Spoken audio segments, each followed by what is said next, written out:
Hello friends, welcome back to our YouTube channel @personal tax. आपका स्वागत है हमारे part 7 of revised guidance note 2025 जो कि टैक्स ऑडिट के ऊपर आया है, जिसमें हम फॉर्म 3CD के क्लॉज बाय क्लॉज को एनालाइज कर रहे हैं। तो आज की वीडियो में हम क्लॉज 22 से क्लॉज 26 को एनालाइज करेंगे। तो चलिए शुरू करते हैं। तो सबसे पहले क्लॉज 22 क्या कहता है? Interest in admissible under MSMED act 2006। तो अगर आपने MSME का पेमेंट लेट किया है या MSME के पेमेंट में कोई डिफॉल्ट किया है और उसके ऊपर इंटरेस्ट पे कर रहे हैं, तो कहते हैं कि भाई उसकी इंटरेस्ट को आप अलाउ नहीं कर सकते एज अ टैक्स डिडक्शन। तो कहते हैं if a business delays payment to MSME suppliers it must pay heavy interest under MSME Act. However, this interest expense is not deductible for income tax purpose. Auditor must verify whether such interest is paid, provided and report it in clause 22 of Form 3CD. ये clause क्या कहता है? Tax auditor has to report the amount of interest that can not be claimed as expense under section 23 of MSMED act 2006। क्यों? क्योंकि MSMED act बनाया गया था to protect small businesses. If a buyer delays payment to the supplier, then the buyer has to pay interest, but this interest expense cannot be deducted while computing the taxable income under the income tax act. तो ये basically penalise करने के लिए provision लाया गया है।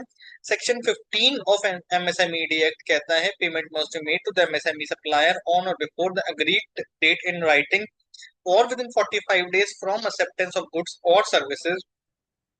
Section 16 says if payment is delayed, buyer must pay compound interest at 3 times the RBI bank rate from the due date.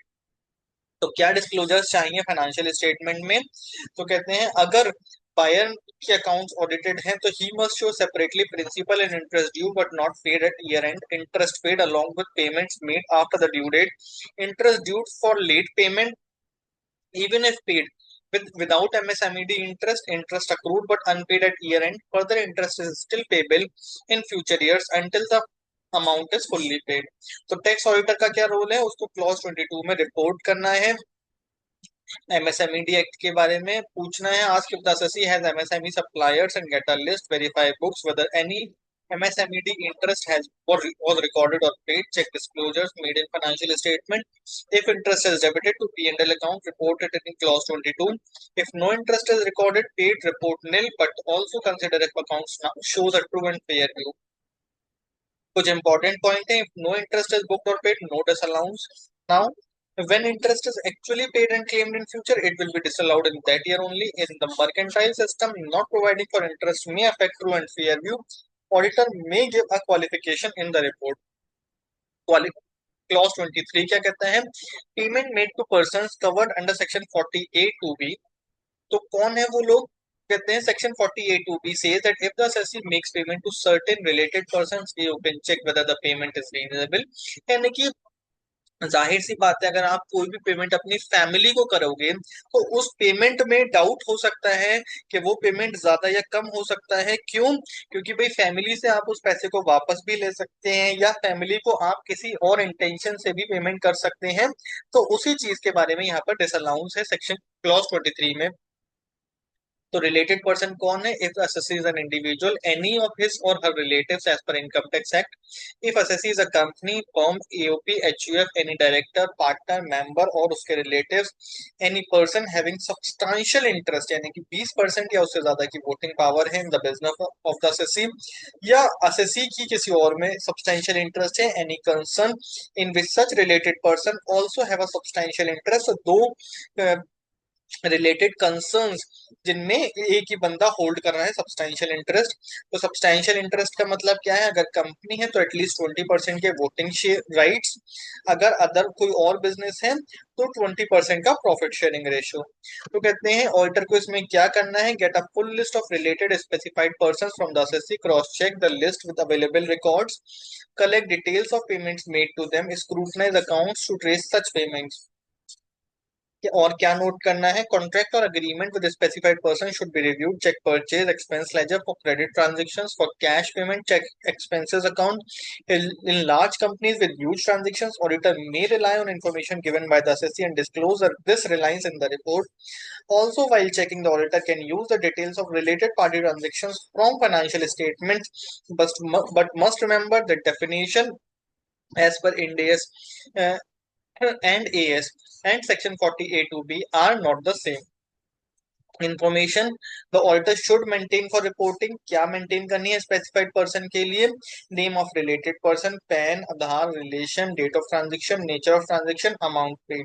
Clause 23 requires auditor to report payments made to related person, verify the details and disclose them in the audit report. Clause 24 कहता है कोई भी amount जो कि deemed profits थे under section 32A(C), AD, AP, ABA, AC, तो उस case में उसको आपको डिस्क्लोज करना है P&L अकाउंट में। Under some sections of the income tax act, deductions are allowed for certain investments और deposits later under specified conditions. These deductions can turn into deemed income, which means they will be treated as taxable business income. Tax auditor has to report such amount in Form 3CD. Clause 24 of Form 3CD requires auditor to disclose any amount that are treated as business income because earlier deductions were not used properly.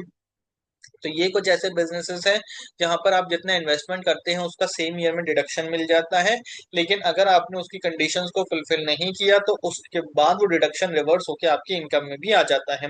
तो auditor को इस इन चीजों के regarding working paper रखने हैं जो कि section बताएंगे कौन से सेक्शन में इनकम आई है, description, amount, remarks, transaction, reasons leading to deemed income. Clause 25 क्या कहता है, any profit chargeable to tax under section 41 and its computation. तो section 41 deals with the situation where earlier deduction expense liabilities are later recovered, liabilities cease और special reserves are withdrawn. तो such amounts are treated as business income. Tax auditor must carefully verify and report these in Form 3CD. So, Section 41, Subsection 1, Recovery of past deductions or liability. If an assessee has claimed a deduction or allowance earlier for loss, expense, or trading liability, and later gets back money or benefit related to it, that amount becomes taxable as business income. तो आपने कोई deduction claim किया और उसके लिए उसके बाद में recovery कर ली, तो उस चीज के बारे में यहाँ पर बोलते हैं कि फिर वो इनकम बनेगी। If no deduction was claimed earlier, तो फिर आप इनकम बनाने का कोई मतलब नहीं है। If the business is taken over due to amalgamation, demerger, change in ownership, then the successor is liable to pay tax on such recovery. Writing of a liability in books is also considered remission or cessation of liability. तो इसके regarding कुछ एक और rulings हैं। Section 41, subsection 2, sale of power generating assets applies to undertaking engaged in generation and distribution of power. They get depreciation on SLM on individual assets. If the sales value exceeds WDV, the excess is taxable as business income, even if business has closed. This applies for capital gains. Section 50A is relevant. तो इसके लिए case law है। Time bar dates does not means liability ceases. Section 41 subsection 3, scientific research के assets आपने sale किए। Scientific research के case में होता है कि पहले जब आप साइंटिफिक रिसर्च पर खर्चा कर रहे होते हैं तो आपको पूरा या उससे ज्यादा, यानी कि जितना खर्चा किया, कुछ केसेस में उसका 150% का आपको डिडक्शन मिलता है। तो कहते हैं if an asset used only for scientific research is sold and sale proceeds plus deduction allowed exceeds actual expenditure, then lower of these two is taxable as business income. तो ये कब अप्लाई होता है, even if the business is not running, if the asset is later use for business before sale. Section 50 applies instead of 41(3), क्योंकि 50 क्या है, capital gain का section है। 41(4), रिकवरी ऑफ बैड डेट्स। आपको आपने पहले बैड डेट्स का खर्चा क्लेम कर लिया एज अ डिडक्शन, अब वो बैड डेट्स आपके रिकवर हो गए तो उसको आपको as a business income treat करना होगा in the year of recovery. और अगर बिजनेस रुक भी गया है, बंद भी हो गया है, तब भी ये क्लॉज एप्लीकेबल होता है। विड्रॉल फ्रॉम स्पेशल रिजर्व्स, पहले आपने अमाउंट स्पेशल रिजर्व्स में डाला, उस समय डिडक्शन ले लिया, अब आप उससे विड्रॉ कर रहे हैं तो कहते हैं it is taxable as business income in the year of withdrawal, even if the business is not running. Losses set off after closure of business. If business is closed and later income arises, then unabsorbed business losses from the year of closure can be set off against the income no matter how many years have been passed। तो वैसे जो होता है business losses को set of करने के लिए time limit होती है 4 साल और 8 साल की। तो वो टाइम लिमिट यहाँ पर एप्लीकेबल नहीं होगी। यहाँ पर बिना किसी टाइम लिमिट के आप उसको एब्जॉर्ब कर सकते हैं, सेट ऑफ कर सकते हैं। ऑडिटर को क्या रिपोर्ट करना है क्लॉज 25 में? obtain list of all amounts taxable under section 41 with supporting document। Verify करना है past record to confirm correctness, क्योंकि इसमें पास्ट रिकॉर्ड की रेलिवेंस इसलिए ज्यादा आ जाती है कि पहले आपने उसका डिडक्शन क्लेम किया था जो अब इनकम बनाया है आपका।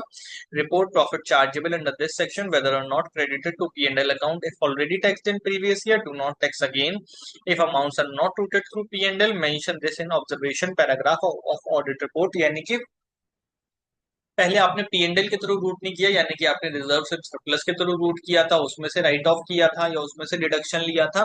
तो अब इस केस में उसको आपको ऑडिट रिपोर्ट में मेंशन करना होगा। ऑडिटर के वर्किंग पेपर में क्या आएगा? Name of person, amount of income, section किस सेक्शन में किया था, description of transaction and computation अगर कोई है तो। क्लॉज 26 43 बी, सेक्शन 43 बी की रिपोर्टिंग बहुत ही इंपॉर्टेंट क्लॉज है। क्या क्या कहता है? Tax auditor must give details of certain expenses covered under section 43b। these are allowed as a tax deduction only when actually paid regardless of the method of accounting followed। यानी कि आप चाहे mercantile follow करते हैं चाहे cash, लेकिन कुछ खर्चों के लिए बोला गया है कि उनका डिडक्शन जब ही मिलेगा जब आपने उनको एक्चुअली में पे किया है। अगर आपने पे नहीं किया ड्यू बेसिस पर उनका डिडक्शन आप नहीं ले सकते। तो कौन से खर्चे हैं वो? GST, sales tax, VAT, excise duty, custom duty, municipal tax, property tax etcetera. Employer का कंट्रीब्यूशन प्रोविडेंट फंड के लिए, सुपर एन्युएशन फंड के लिए, ग्रेचुटी फंड के लिए या किसी और एम्प्लॉय वेलफेयर फंड के लिए।